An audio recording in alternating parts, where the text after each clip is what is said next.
பயங்கரமாக இருந்தது. எப்பவுமே என் ஃபோட்டோ மட்டும் தான் இருக்கும் திட்டுற இடத்துல. அப்புறம் வந்து மாரி செல்வராஜ் ஃபோட்டோ வந்தது. அப்புறம் படம் பார்த்தா வெற்றி சார் வந்து நின்ட்டார். 3 ஃபோட்டோ எங்கே பார்த்தாலும்.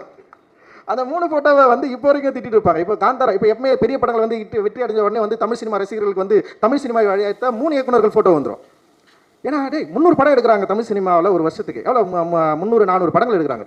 நான் ஒரு படம் 2 வருஷத்துக்கு ஒரு முறை தான் இயக்குறேன். ஓகேவா? மாரி செல்வராஜ் இது வரைக்கும் 5 படம் தான் இயக்கிருக்கிறான். வெற்றி சார் ஒரு 7 படம் அவரும் அந்த மாதிரி தான் இயக்கிருக்காருன்னு வச்சுங்களேன். அவரும் வந்து 3 வருஷத்துக்கு ஒரு படம் தான் இயக்குறாரு. ஆனால் கிட்டத்தட்ட இந்த 2 வருஷத்தில் 600 படங்கள் வந்திருக்கும். 600 படங்கள் எத்தனை இயக்குனர்கள் இயக்கியிருப்பாங்க? அத்தனை இயக்குனர்களுக்கு இந்த தமிழ் சினிமாவை உயர்த்துவதற்கு அவங்களுக்கு எந்த பங்குமே கிடையாதா?